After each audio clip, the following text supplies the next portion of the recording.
បរោះពីការភ្នែកកំពុងញ៉ាំនៅពេលគាត់ឮសំឡេងគ្រាប់កាំភ្លើងកំពុងផ្ទុកស្ទើរតែក្នុងពេលតែមួយភរិយាក៏ដឹងច្បាស់ពីគ្រោះថ្នាក់ដែរដូចជាឃាតករទីងកេះភរិយាយកចិត្តទុកដាក់ចំពោះសុវត្ថិភាពរបស់ស្វាមីការតស៊ូដើម្បីរុញគាត់ឲ្យនៅឆ្ងាយគាត់បានរួចផុតពីការស្លាប់ដ៏គ្រោះថ្នាក់ទោះយ៉ាងណាបរោះពីការភ្នែកបានដឹងថាកន្លងនៃគ្រាប់កាំភ្លើងគឺពិតជាសំដៅទៅលើភរិយារបស់គាត់នៅពេលដែលស្ត្រីម្នាក់បានឃើញអតីតបងប្អូនប្រុសស្រីរបស់នាងមកមាត់ទ្វារនៅពេលនេះគាត់អាចជ្រើសរើសបានតែសារភាពពីអត្តសញ្ញាណពិតរបស់គាត់ដើម្បីការពារប្តីរបស់នាងពីគ្រោះថ្នាក់គាត់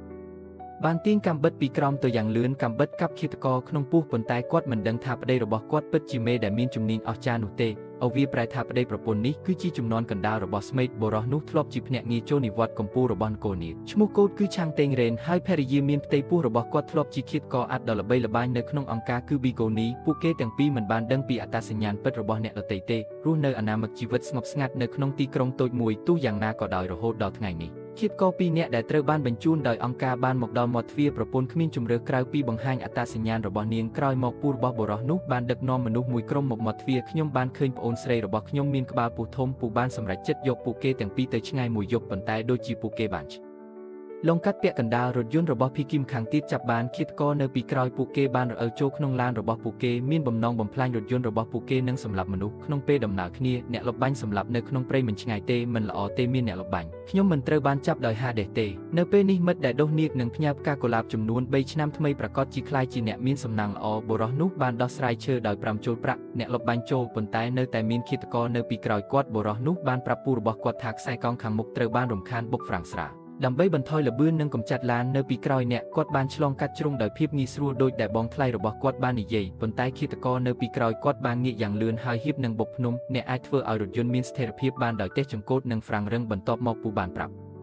ពួកគេថាដំណើរនេះនឹងទៅការិយាល័យសេវាកម្មសម្ងាត់របស់រដ្ឋនាគគេនិយាយថាសេវាកម្មសម្ងាត់ថ្មីនេះបានចូលទៅកាន់កន្លែងស្នាក់នៅរបស់បុរសដែលទទួលបន្ទុកត្រូវឬខុសឥឡូវនេះខ្ញុំអាចទៅសេវាសម្ងាត់ដើម្បីស្វែងរកសិទ្ធិចកោនប៉ុន្តែវិធីទាំងអស់ចុះទឹកភ្លុះរបស់ប្រពន្ធភ្លាមបានបែកហើយការឈឺចាប់មិនអាចទ្រាំទ្របានខ្ញុំគ្មានជំរឿក្រៅពីនាំប្អូនស្រីខ្ញុំទៅមន្ទីរពេទ្យជនបទបន្ទាប់ពីរងចាំពេញមួយយប់ស្ត្រីនោះសម្រាលបានកូនស្រីដោយជោគជ័យប៉ុន្តែស្ត្រីនៅពេលនេះមិនសប្បាយចិត្តតតែសោះនាងដឹងថាស្ថានភាពបច្ចុប្បន្នរបស់នាងមានគ្រោះថ្នាក់ខ្លាំងណាស់នាងយំហើយប្រាប់ប្តីថានាងត្រូវតែថែរក្សាកូនស្រីឲ្យបានល្អបុរសនោះមិនទាន់មានប្រតិកម្មអ្វីនៅឡើយទេប្រពន្ធបានយកគ្រឿងសម្អាងដែលកំពុងដេកហើយដាក់វានៅក្នុងខ្លួនបន្ទាប់មកគាត់បានធ្លាក់លើគ្រែប៉ុន្តែកម្រិតប្រើមិនសំខាន់សម្រាប់គាត់ទេ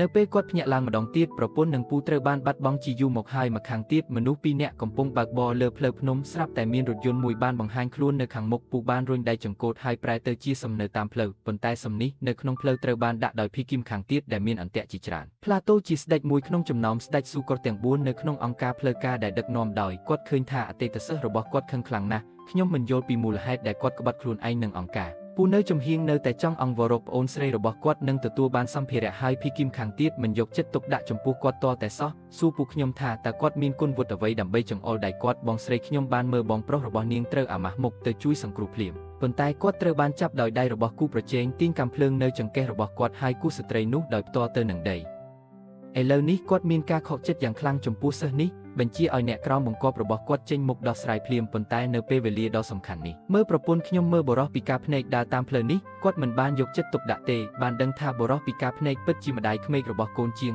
ហើយគាត់ថែមទាំងខឹងទៀតផងប្រពន្ធបានអង្រំចាស់ឲ្យគាត់ទៅបង្ហាញពីឆន្ទៈរបស់ពួកគេក្នុងការវិលត្រឡប់ទៅអង្គការនិងទទួលយកការដាក់ទណ្ឌកម្មឃើញថាកូនជាងមានការព្រួយបារម្ភយ៉ាងខ្លាំងចំពោះបរោះពីការភ្នែកម្នាក់នេះហើយគាត់បានធ្វើអ្វីមួយដែលធ្វើឲ្យគាត់ល្បីល្បាញខ្ញុំមានគម្រោងយកបរោះពីការភ្នែកទៅកាំបិតដើម្បីក្រោកឈរបរោះនោះប្រគល់កូនទៅឲ្យប្រពន្ធរបស់គាត់ដោយមិនញើតបន្ទាប់មកខ្ញុំដោះវ៉ែនដារបស់ខ្ញុំ